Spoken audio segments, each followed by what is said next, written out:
All right, so we're recording. This will be saved for us. Um, so there are two resources. There's Regression with Desmos. So this is a link I found to somebody else teaching how to use the technology. We're going to use Desmos Calculator. If you want to get out your computers and be ready to use Desmos, I think that's one of the best ways to learn. Is I'm going to walk you through several of the examples of how to do it, and all you have to do is sort of remember sort of the key things of how to make it all work. The system will give you all the answers. All you got to be able to do is enter it in with the right syntax and everything. So it's good to get a little practice with it. But again, it's recorded here. So there's this recording, and then there's a recorded lecture. So what I'm going to go through, I'm actually going to just pull up the textbook, and I'm going to work their examples, but I'm going to use a different technology than they use in the book. The book shows you step by step how to use a graphing calculator. I do have one of those in here, but it's a little complicated. What I'm going to show you with Desmos is less complicated. It's easier to use. It's online. You'll be able to use it during the exam because everything we're doing is online anyway. So, right, you got to have online access. Why not just use a Desmos, which actually is much more visual and easier to use? So that's the route I'm going to go.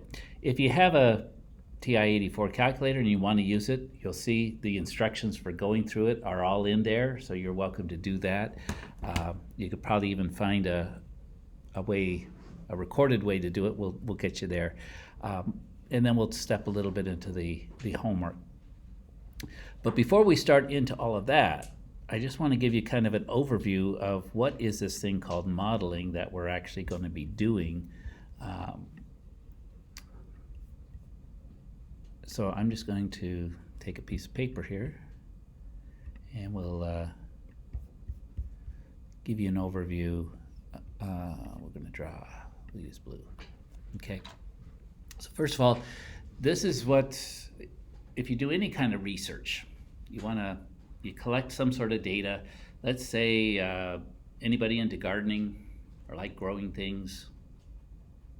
Nobody. We gotta grow things for the global warming to get that. So anyway, so when you grow things, it's nice to see them grow fast, right? Or grow. And so a lot of times, especially here in the desert, we might need to put some fertilizer. Okay. So this is the thing is maybe we want to sample. I want to grow these tomatoes, and I want to see how much, if I give it this much. So I set up this little experiment. This group I give, 1 tablespoon of fertilizer. This one I give 2. This one I give 3. Something like that, right? And I'm thinking the more fertilizer I give it, maybe the more it'll grow. But maybe if I give it too much fertilizer, I heard that could be bad too. Maybe I kill them, So anyway, I do this experiment to see what's the perfect amount of fertilizer. Well, what we're doing today is we're not going to go do an experiment fertilizer, but what we do is we're going to take that data. And again, maybe there's 1, 2, 3, 4 tablespoons. So we have one variable, and this would be fertilizer. And then we have another variable, maybe how tall the plant grows, right? Because we think more fertilizer, it'll grow faster, it'll grow taller. So I'll measure them. So I've got height of the plant here. So another variable. Height, and I'm just getting general. What happens is then I put my experiment, and I find, well, when I did 1, it grew to this tall, and when I did 2, it grew maybe to this tall, and with 3, it only grew that tall, and 4, it grew this tall. Is all that data, is it all on a line? The trend has a line, but those points are not, I can't draw a line that goes all through them. But what we're going to do is we're going to say, I think there's other things that affect it, maybe sunlight or this or that where it was, but I think this is showing a general trend. And so if I drew a line like this, that kind of averages out, I could use that line, and maybe that's what I could predict with. Okay, so, and that's all research is we collect data, two different variables. We see how they're related, and if we see this sort of trend, we can get a line, and then what we do is we're going to use that line as sort of a predictive. You know, if I actually use 2.5, maybe I would get this. Okay. Um, and again, we could do this. If I put in this program, do my, you know, I teach it this way, do my students get better grades? Or if I teach it that way, you know, if I study this many hours, do I get better scores? All this type of stuff is just collecting of data, and then the modeling part is coming up with the equation. So if this is a straight line, does anyone remember what kind of equation we would get? Linear. So we get y equals mx plus b. And m is what we would call the slope, the steepness of the line. B is the y-intercept over here. But we've got an equation, and then we can use this line then to see what's going to happen. Okay, that's what we're going to do today. We're going to take data. Somebody else has done the experiments, whatever, or recorded the data. This is what's happened in the sale of Christmas trees over the last 10 years, and we could kind of plot what's happening and then maybe predict what's going to happen next year, right? So we're going to come up with linear equations. The other type we're going to come up with, the other thing that could have happened, and again, I'm just going to get more generalized here, we could have had data that maybe looked like this. Now, does that look like linear? Not really, because it's got a curve to it, right? That looks like something that's a percent change. Remember when we were working through percentages. And so the better, I mean, we could put a line, you know, it would fit, but not really, I mean, it's not really, but might be better to kind of do some kind of a, you know, an averaging out like this. And this is going to be a percent change, and those are y equals a b to the x, where b is the base, right? So if b was 1, that's 100%. So if it's, remember, if b was equal to like 1.1, that's actually 110%. So that's a 10% growth. Okay, so that's the way we're going to look at this. If b were something like 90 or 0.9, that's like 90%. So that's from 100, that's a 10% loss, right? So there are options out there that are going to be exponential. The good news is when we're asked to do a question, they'll tell us to do one or the other. But in the end, as researchers, we know our data, we know the process, and then we look at the points. So we're going to do these two types of modeling today. The cool part is all we got to do is enter the data, put in a few codes. The Desmos would do the rest. Okay. Is that kind of sort of clear what we're doing? Maybe. Okay. So any of you might get involved in some kind of, you know, you might, you know, working with your kids, you know, here's, if I pitch this way, how can I teach them to hit a curveball or something, you know, whether you're in softball or baseball. Try things, what's the method that works, right? What gives better results? Sometimes, like with golf, you know, if I practice, I actually want my score to come down, right? Because in golf, the lower score is better. So sometimes we want that to happen.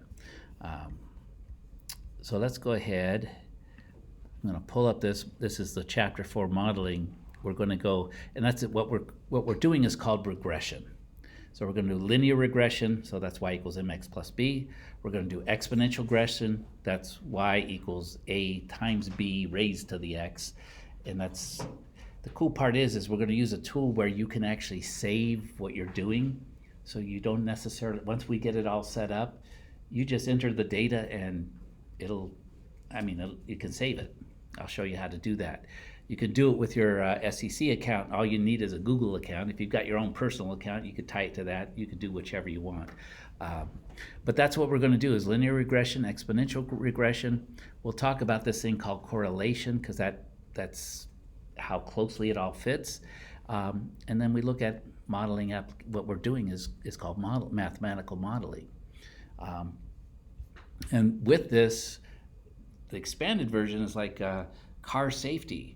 They actually get these, they do some tests, but they're actually able to make mathematical models to test the safety of a car. So you don't have to crash that many cars. You have to crash a few to really test them out. but you mathematically test it, and then you do your designs, and then you just test and wreck one car to see if it, if the driver would have survived. Did we make it safe? But mathematical modeling saves a lot of money and time, and allows us to use our computers to do all of this. So you can look through this. This will, basically give you the types of things that I was talking about in maybe more details and words, but we're going to get some kind of data. This one is age and value. And again, you could kind of see it does look to be linear. We could fit a line in it. And does anyone know what we call that line that fits it the best? We call it the best fitting line. So there's some things that are kind of natural in here, not always, but we're looking, you'll see, find the best fitting line. What is it called? Just the best fitting line. So it's a line that we can eyeball it mathematically. It gets all determined. But again, the technology does all of this. So what I'm looking for now, let's start here. This is some data. The data below shows a person's body weight during a diet program. So, maybe we did this. Can we take that notification off so we can see? Sure, thank you. Install it now. No, we don't. We're busy. So, here's what we're going to do. And again, if you've got your Desmos open, that's all you really need. When I go to Desmos, this comes off this. Well, actually, I'll show you all we really need here. And again, I kind of go in circles. All of this stuff that follows shows you how to use the TI-84 calculator. Again, you don't have to have one for this class because I use all these apps in Desmos, so we all have access to it. So I'm going to, again, it could all be done with the calculator. I'm going to shrink it down.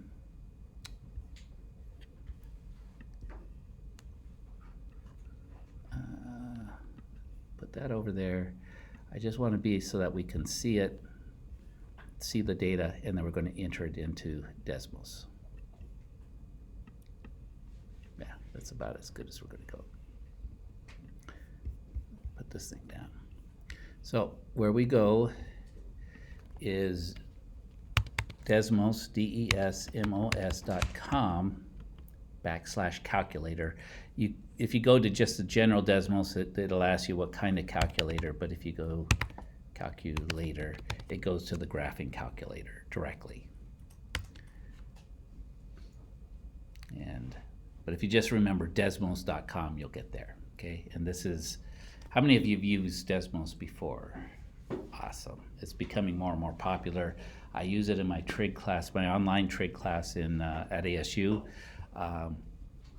So people don't even need to have a graphing calculator anymore. It does all the things they need it to do.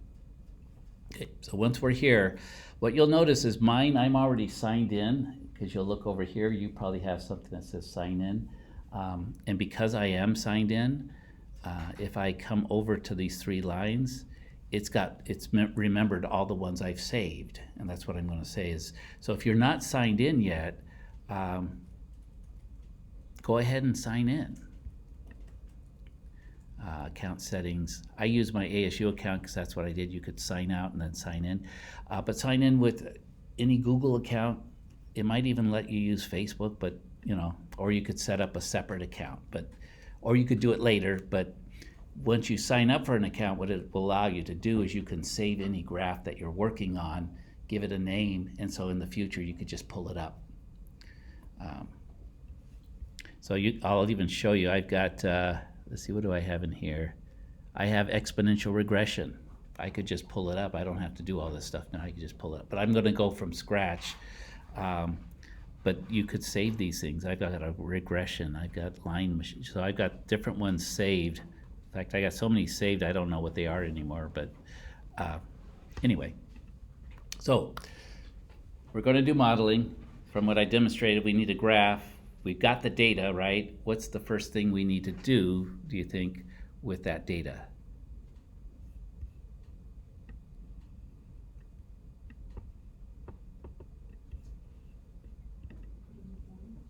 Put it in. Put in the points. Good.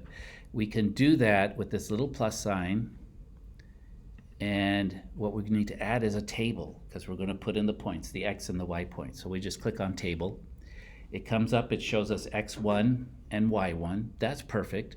It's going to plot them and make them green. And then now we just need to get this data in. So let me shrink it down here. And we could do it any way. So I could put in all the x's. So if I put 0, 1, 2, 3, 4, 5, and then I can come over and enter my y values. 196, 192, 193, 190, 190, 186. So, and again, this is a person that each week they're recording their weight, they're on a diet, they're hoping to lose some weight. They did pretty good. They lost 10 pounds, right? 196 to 186.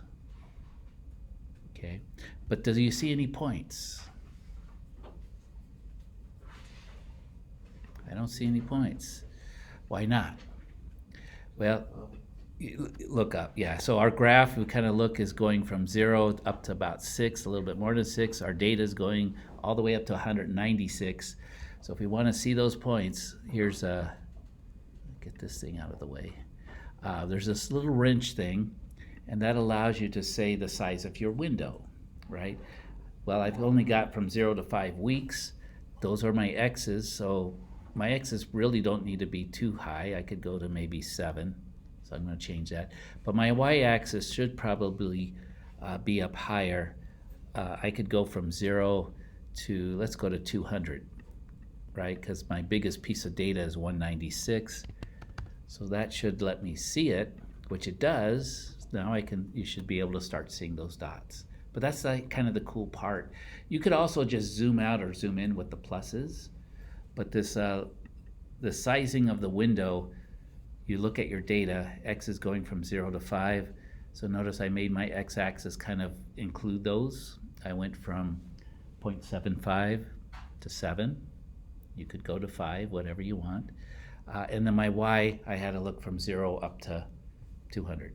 I also see I didn't go down to 0. I could, if I wanted to zoom in on this a little bit, I could go from maybe make my minimum 150 to 200, or even 170. Okay, so I could I just need to be able to see my data. How are we doing so far? Okay, and this is all the creative part. You do what but you need to go to the table and you need to enter your points, and can everyone see their points? Anyone having difficulty? You okay? You okay? I'm having difficulty. Okay. I'm typing in, I can't see it from here. So, Okay, so 0 to, that's good, and then,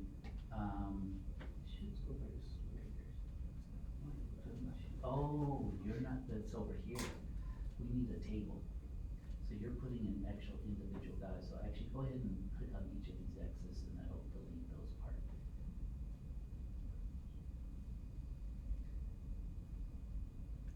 What you want to do is click on the plus, put a table, okay. and then fill it in with it there. Okay. Yeah, good.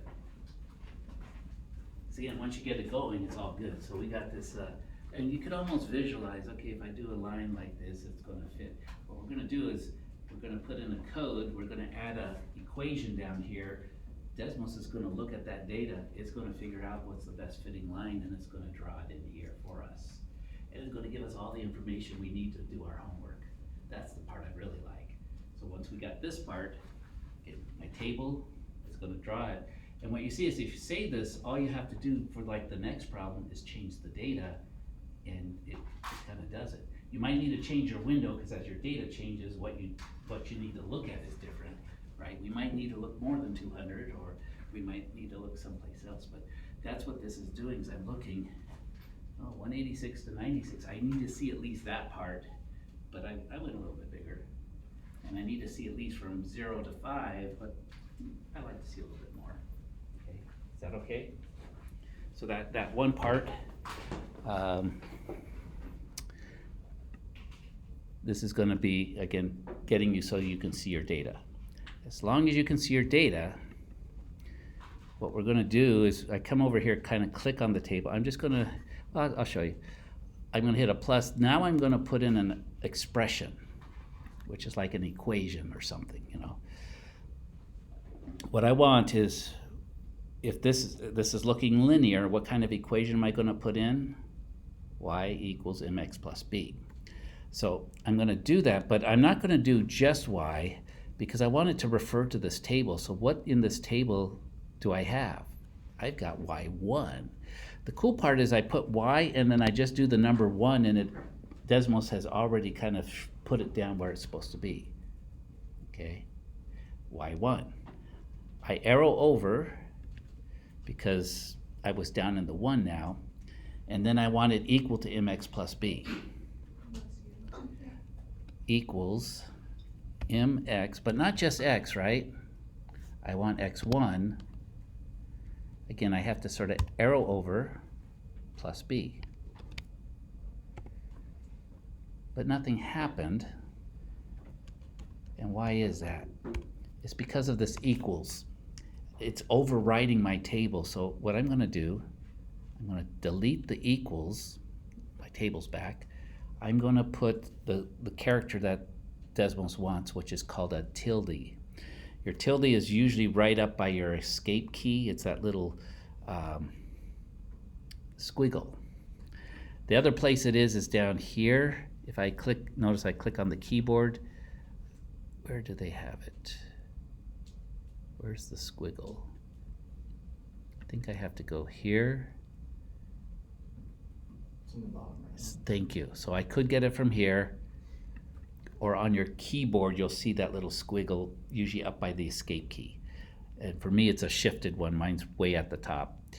So you can put it in either way, but now notice when I got that in, what did it do?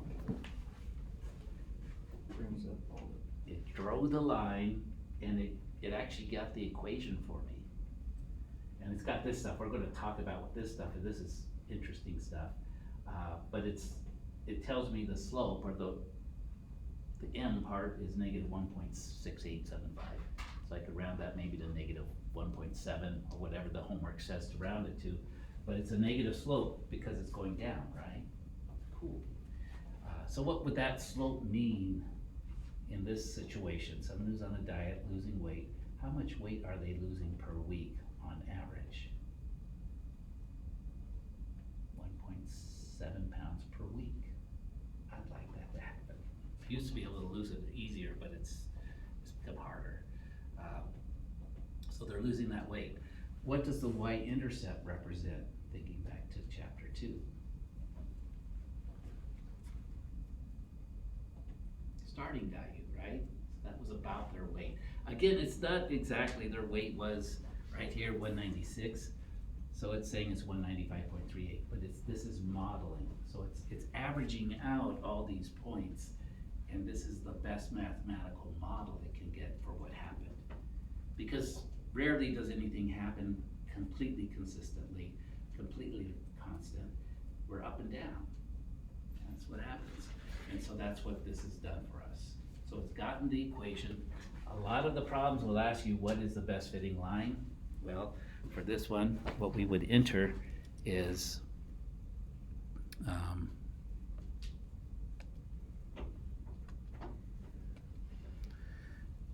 we would actually enter that equation in our homework as y equals negative 1 point, we'll go 69 x plus 195.38. Okay, that's what this is about. We've got our data. We're good. So this is the main part. A lot of times the question is just, what was the equation? We got it here. What kind of questions could we answer from this? Think about this. You've been on a diet, gone 5 weeks. What might you want to know?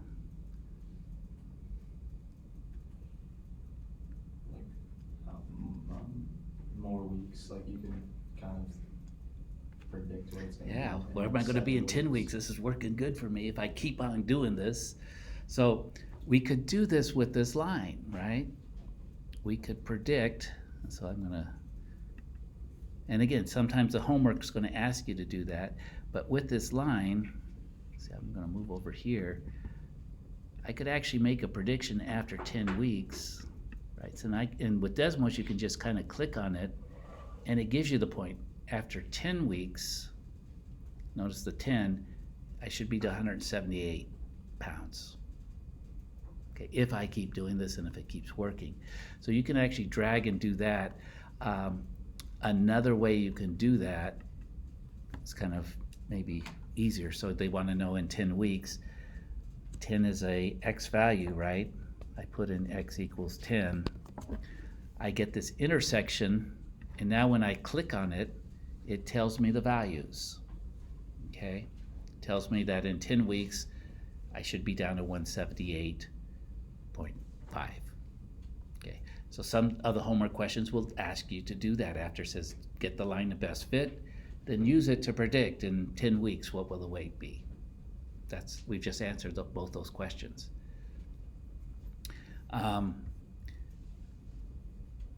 We could predict what would have happened in 4.5 weeks, right? I mean, where were we? Oops, I gotta put in X equals 4.5. So I could say, where was I halfway? Now that's probably not very, I mean, it's, yeah, 4 was higher, but what I want to point out is these are two different types of predictions. Which one do you think is likely to be most accurate? The red prediction of 10 weeks or the blue prediction of 4.5 weeks? The red, The what? the red, The red. What could happen, as you can see, this is not, well, we do know we went from here to here, so that, I mean, that could have happened somewhere and we probably had to get to this weight. But I've got a point here and a point here. What don't I have over here? No points. Got no points. What could have happened? You could have stopped. Could have stopped. Yeah, I'm feeling deprived because I want my Twinkies or whatever, I don't know. So this is called extrapolation. We're extrapolating into the future. It's not as accurate because I don't have data around here. Now it could have happened. Also, it could have been allowed, but we're in unknown territory.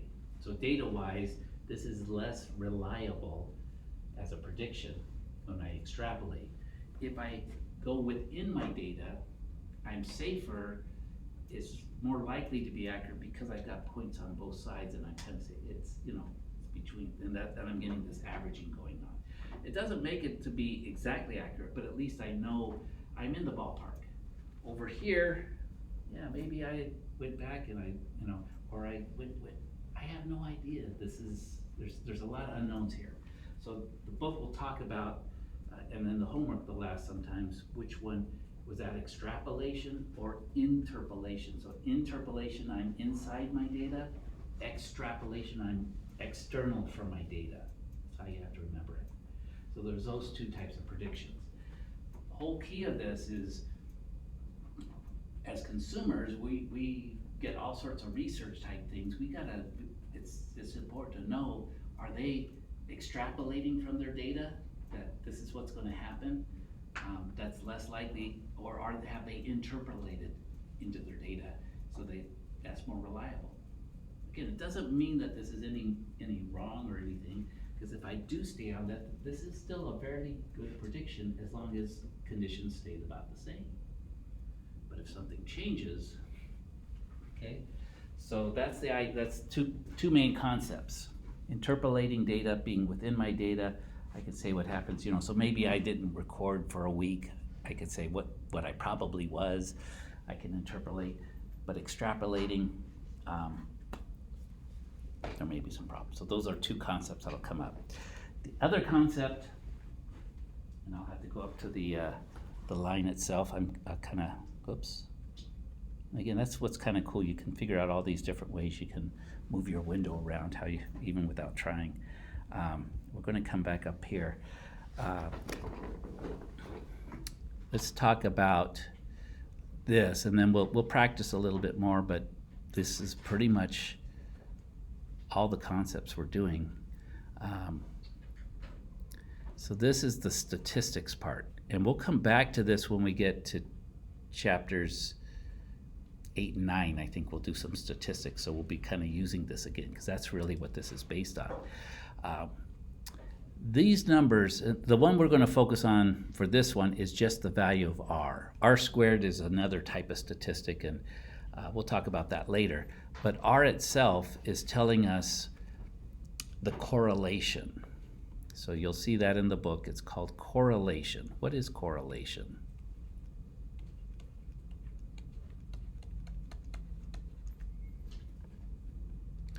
It's got this word relation. Correlation is like, is like two, so it's how the two things are related.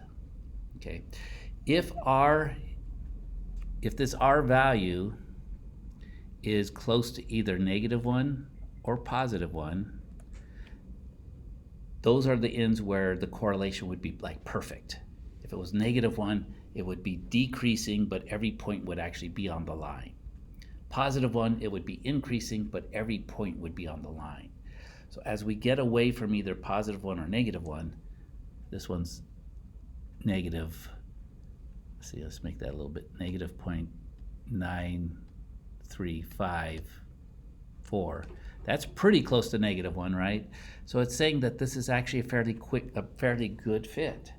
Our data fits the linear model really well. Okay, if it was -0.3, that's close. As you get closer to 0, you get kind of randomness. Okay, so if our dots were like, maybe all over the place, our correlation coefficient is going to be lower. Okay, so that's kind of all we can say is, yeah, this is a very good fit because it's close to -1. As it gets closer to 0, it's less of a good predictor. Okay, so taking all this into account, it's got a good correlation. And a ballpark figure is about 0.7. If we're at 0.7 or above, that's generally a good correlation. 0.7 and below is not as good. Sometimes it's still good enough, but again, that's where we get in the statistics. If it's negative, all that means is that the line is decreasing. Again, in this case, we want it to be decreasing, not increasing. We want to be losing weight on our diet, not gaining it. If it's positive, all that means is that as X increases, Y increases. Okay? So far we good?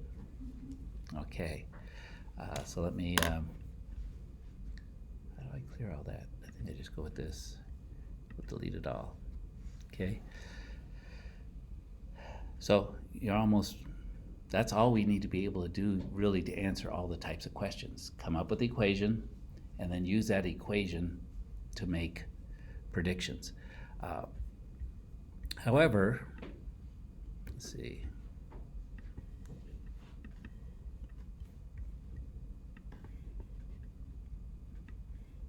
Let's make that bigger. Okay, so you could, again, if you went through here, you'd see all the different things you'd have to do with a calculator. And remembering to do all these and seeing all these strange screens, it would do it. I mean, basically it did what we did, but Desmos it takes longer and you got to remember these things, and you could do it. So here's a try. We could put in different data, do it again. What I'm going to do is I'm going to take a look at what would be the difference to do. And they've got all the instructions here. They give you your equation. You come up with that, and then you can make predictions. And they give us a lot of examples to work through. They talk about what the slope means, right? Again, we were pounds per week, and we came up with this -1.69. That's exactly the same data we were using. This is the equation we came up with Desmos. They came up with it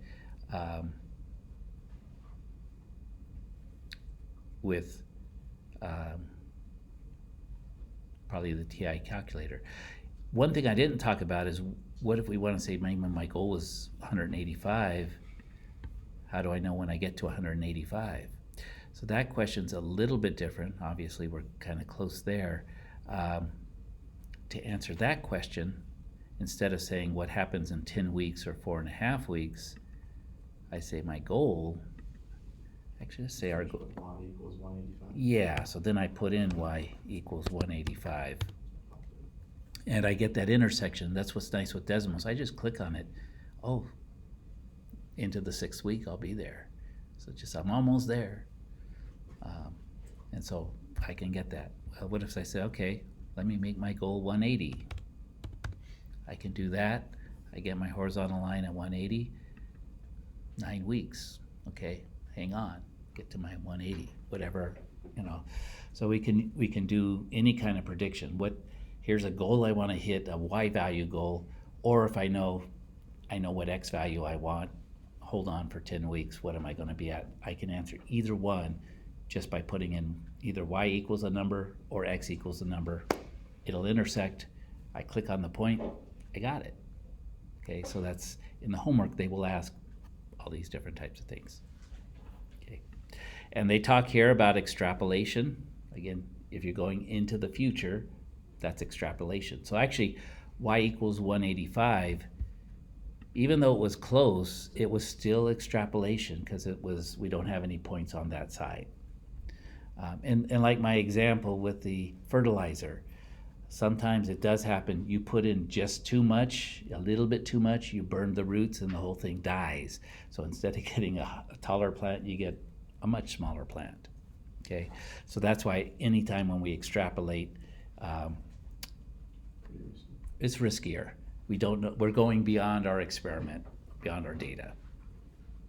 But hey, some of us like to be risky. So, okay, what I want to get to though is they'll also talk, because basically all of these will be the same. Here's one part. A lot of times when we have data that's been recorded, this is the Christmas trees I was telling you about, they've got them recorded by years and number of sales. When we go to graph this, we don't want to use an X value of 2004. That's way down the road. What we do is we say, okay, 2004 was the first year, so we'll make that year 0. And that makes that the y-axis. So 2006 is going to be 2 years, right? So we refit the X data, okay? And we call it years since 2004. So 2004 is year 0. And then we record 2006 is 2 years since 2004. So that's what we do. That would be the data we put in rather than the dates themselves. Now, if you put in these dates, it still will work. Your points will be in the same place. You'll get similar. Your y-intercept is going to be different because you're on this side of the graph rather than being close to the y-axis, and it will be different from what they're looking for. Okay, so just watch that. In a question, they may ask you to say year since 2004. That means that what you put in for X is not 2004, but in this case you put in 0. Okay, and then you're able to do it. Here's where they talk about correlation, so I'm just going to highlight it here. -1 is a very strong, in fact, it's a perfect correlation negatively. +1 is a perfect correlation, not just strong, it's perfect correlation. All those points are on the line. And then they give you some examples. You know, here's a 0.94. Yeah, looks very close to being a line. But as you get closer to 0, -0.15, you see more randomness. It doesn't look like a line would really fit that. Okay, so they give you some examples in here. Encourage you to take a look at those. There will be a few in the homework where they give you some points and they ask you to match them up. Now looking at them, you can't necessarily say that's a 0.15 or a 0.16, but you could certainly tell the difference between a 0.15 and a 0.88, right? The closer the number is to 1, the tighter they're going to be. If it's negative, they're going down. If it's positive, they're going up. So a few questions get you to do that. Okay, and again, some other examples. Actually, this looks very similar to what we just did. They use it again and again. I want to get to this data here. So we're going to go to the second type of problem that will come up, and we'll see that actually the way we're going to approach this is very similar. Does this look like it fits a line? Again, I could make a line fit this, but it looks like it's got a curve to it, right? It's got a bend. And for those type of equations, probably exponential is going to be a better fit. And again, so this, let's see, where did this come from? I got that. Let's see if they give us the data. Here they go. So it's a population data, and oftentimes population, because the way population increases is by a percent. It's a percent increase because it's reproduction. 2 people make a baby, or maybe 2 or 3 babies, right? That's how population increases. Rabbits, whatever, reproduction. There is a death rate too that takes away from population growth, but the net result, what we see with population, it typically will follow an exponential. So this one's going to be harder because it's not a lot of data, but let's go ahead and do it because we'll show that with Desmos you can have big data as well. Okay, so I'm going to use this one. We'll go with this example. Since it's population growth, we're going to see, well, we'll take a look. Hopefully I think it will look, have a little bit of a curve to it. So I'll show you that once I started, actually all I got to do is, I guess I can go through and delete each of these. You could start with a new table if you want, but I'm just going to show you that we can do this. And notice as I delete my data, things are disappearing over there. Oops. And you might find a nicer way to delete, but the data I was given is 5 years, 10 years, and 15 years. And then I was told in 5 years was 5,234,000. So I entered that, and I'm going to show you know, yeah, we can put big numbers in here. 234, 456. 10 years was 4,892,345, and 15 years. Oh, looks like we're declining.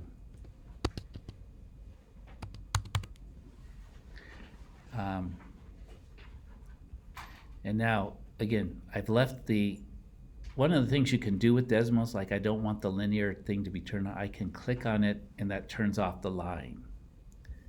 I also want to get rid of this one, okay? Now, I don't see any points. Again, why don't I see points? My Y values are in the millions and my graph is not in the millions. So I'm going to come over here, get this thing out of the way again. I'll go to my tool. My x-axis, I could go from maybe 0 to 15, or maybe let's go out a little bit to 20. But my y-axis is the important one. I see my numbers are 5 million to 4 million. So I could, let's go from maybe 3 million to 6 million.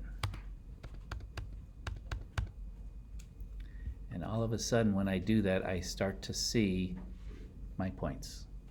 Okay, and again, it's all a personal choice. I could have gone from 0 to 6 million, but then your points are all going to be at the top. Okay, so if I'm looking at this, does this look like it could be linear? Yeah, it could. In fact, actually, the reason I leave my linear thing here, if I turn it on now, it's actually going to take that data and it's going to fit a line to that data. So that's what's cool. See, I didn't have to re-enter the line or anything. It's there. And I can say, yeah, that could be linear. And what I do is it's got a pretty good correlation coefficient, right? Negative 0.96. But the question is telling me that they think it's exponential. So what I'm going to do is I'm going to show you how to do an exponential. So then we have two different models, and we'll see which one do we think is going to be better. Okay, so how do I do an exponential equation? Linear was y equals mx plus b. Exponential is y equals,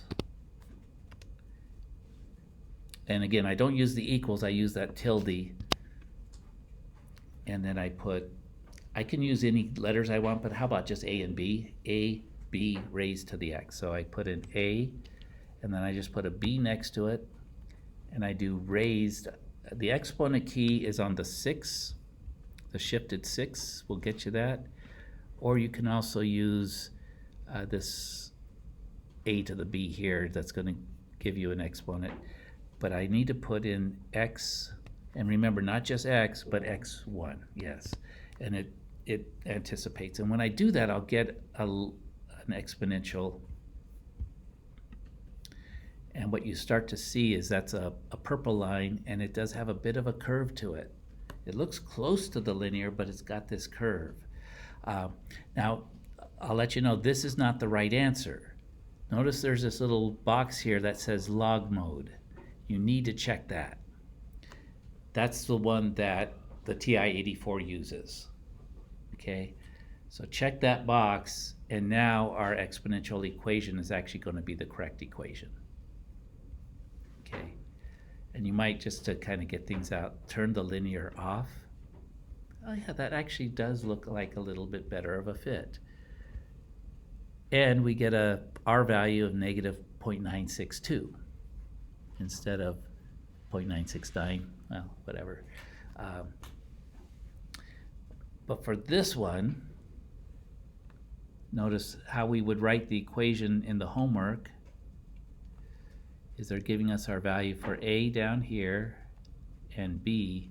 So for our homework, we would say, well, that's the equation y equals A. So I'm going to put that in 6.1 times 10 to the 6, because we're in the millions, right? So the number was so big. We could enter that. And then B is 0.97. Remember from exponential equations, what does this rate of 0.97 mean for our exponential? 1 would be 100%, so we've got 0.9. 3% decrease. 3% decrease, right? So you're looking at 97, subtract it from 1, 97%. So we're only getting 97% back, we're losing 3%. Okay, so that's how a exponential is different than a linear. Okay, and again, in the homework, they will tell you whether they want linear or exponential. But notice, if I've got these two, I've got saved here, this tool now, I don't have to reset things up. I've got my exponential down here. I've got my linear up here, and all I got to do is change the data in the box here, and then change my window so I can see my data and everything, if you want to see it. And you'll be able to actually answer all the homework questions. You'll be able to do all the problems, because they will give you the data. They have to collect the data, they have to do the experiments, whatever. They're going to give you the data. Your job is to plot that data on a graph, see what shape it is it kind of linear shape? And they usually will tell you, do linear or do exponential. But some of the later problems, they'll ask you, which one do you think is better? So, you know, because you're the researcher, you got to do that. But then again, we can do the same types of things. We can make predictions, right? We went from 5 to 10 years, so maybe the question is, what happened in year 7? X equals 7. I could put that in there. I got it. Well, according to the model, we should have had 5,072,681. So again, we got a prediction model. Maybe I want to figure out, if this continues, what would happen in 20 years. Or maybe the question is, when do we get down to, what was our last number? 4 million. When do I get down to maybe 3,500,000? Maybe that's what I need to know. And then I could say, oh, that's going to occur in about 21 years. Okay, so I can make extrapolations, I can make interpolations. That's why we do this. I've got a model that will predict. The more data I have, obviously, the better my model would be. But that's what the researchers do. They go get that data, and then the analysis is here. Okay, we make a mathematical model. You have that ability now with this online calculator. It's doing all the math for us, sort of, but we're, again, in the driver's seat. We're getting information on how to use it. And again, what I can show you is there's this little save button up here.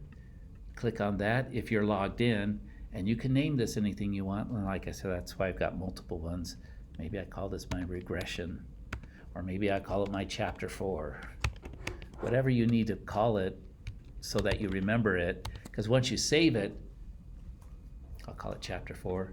Once you save it, then when you click on these little 3 lines, which is your drop-down menu, you'll find it usually, well, it's the current one, but otherwise it's also down in the saved graphs. So you could use this. Come test time, you don't have to remember, oh, what was that little tilde thing? Just save it. It's already here. Okay, I just have to put my data in the table, adjust it. I'll be able to get all the stuff I need. The homework questions are going to ask you, what's the correlation coefficient? That's the R. What is the equation? That's that. What is, when X is this, what is Y? One thing I'm going to tell you though, for answering the questions on predicted values, oftentimes we end up rounding, because it'll ask you to round your answers to the nearest, like to 2 decimal places. If you round, what you need to do is you need to re-enter this equation, because Desmos is using an unrounded one, which is actually more accurate, but then your answers won't match in the homework. It'll mark them wrong because you're too accurate, because it says round to 2 decimal places. So what you'll do on those problems is you'll come back and you'll actually enter these equations with the rounded values in there. Does that make sense? Because they might want you to round it, so we would round it to, let me just show you. So let me get this out of here. So if they say round to 2 decimal places, what I would put in here for my equation is y equals, for my A, I'm going to go 6.11.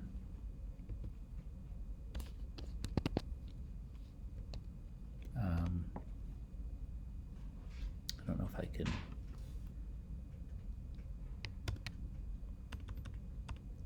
Let's see, can I do exponential times 10 to the 6th? That gives me my millions. So I've rounded it. And then for my B value, I'm going to round that to 0.97.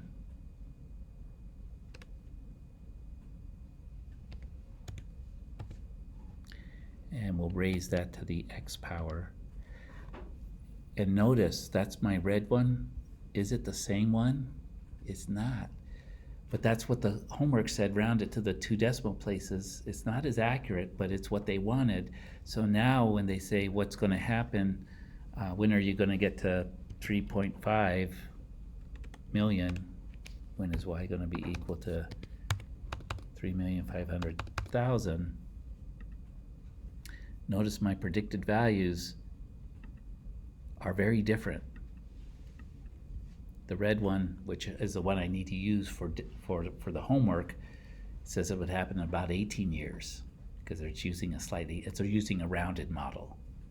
Okay, but I round into this because I didn't do it the first time. When I go to the homework, it kept marking it wrong. It says, but it's right. I know it is. My equation's right.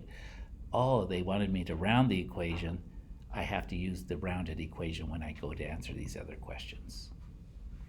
Okay? So that's the key part. I mean, yeah, I think we spent enough time. Let's, I'll go in here. We'll take a look at some of the homework. We could look at the homework quiz. Let's go back. let's look at the homework itself.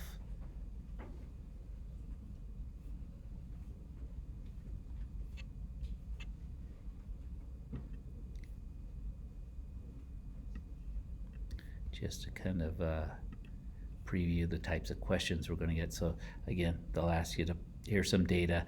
They actually have a little tool in here where you plot it. It's a little tedious, but you could do that.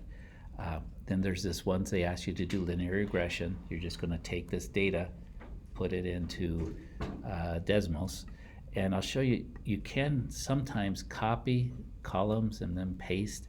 It works better if they're going vertically. That saves some time. When it's this way, there is a way you could kind of use Excel. You paste it in Excel and then you can make it change. So if you're kind of lazy, you have to do a little research to save yourself time later, but you can do copy and paste. I find that for most of it, just go ahead and enter in, but there is a way to kind of copy and paste this way. This one works real nice. When you get to this one, just, oops, copy like this, and I'll just show you.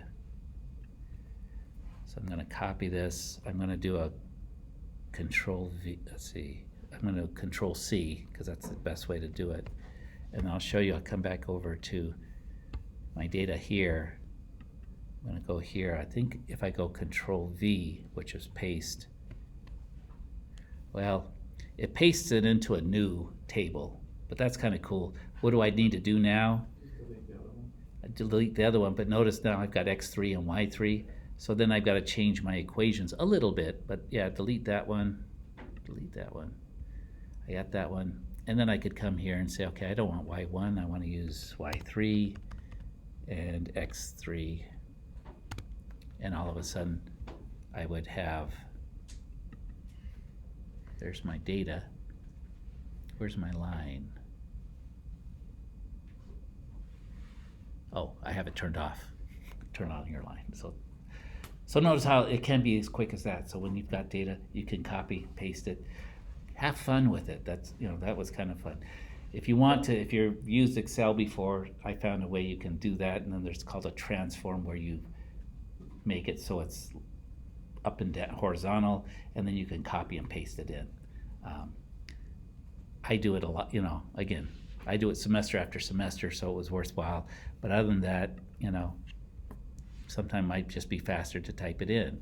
What it wants, write the linear equation. Desmos just gave us a linear equation, we give it the equation. Use this equation to predict when y equals 4.9, right? So we just go back to Desmos. Okay, here M, we've got our M and our B. I'll get rid of these guys. Predict when y equals 49.9.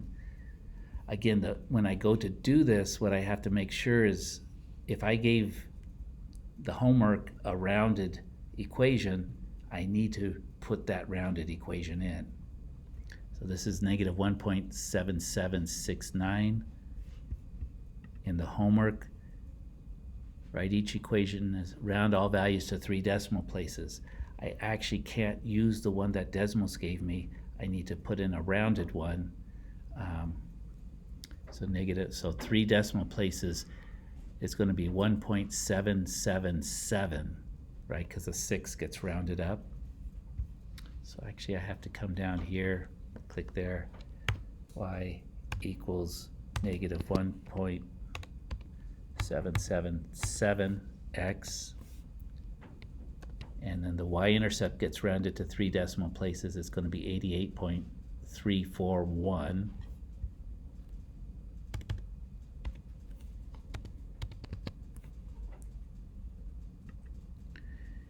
And let's see. Now, one is the Desmos line is black. The one I did is blue. Actually, let me change it to orange. It'll be clearer if I turn it off. They're very close, but what you're going to see is that they could potentially be slightly different in answers. 21.633. I turn this one off. 21.634. That little difference in the third place could make it, the homework mark it wrong.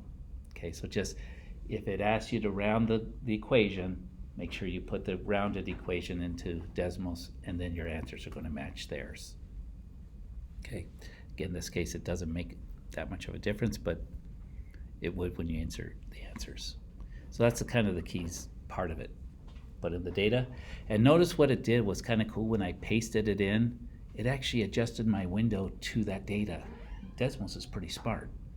So when you paste it in, it will move your window to it, so then you don't have to worry about what window size I should make. It'll do it for you. Kind of cool. Cool, you know. We all good? Main thing to remember is that little tilde instead of an equals. I forget that sometimes. But it's power. It's good power right here. So I'll let you get to work on the homework. If you need to take off, take a break, that's fine. Thursday, we're here. This is the basics. You just need to be able to use Desmos. It's going to give you all the answers, but again, you have to know all these little details to make sure it's giving you the right answers for each one. And then you got power to be a researcher. Put in baseball scores. Do your fantasy football game in here. What should I, which way are they going? Hey, you can make some money off of this.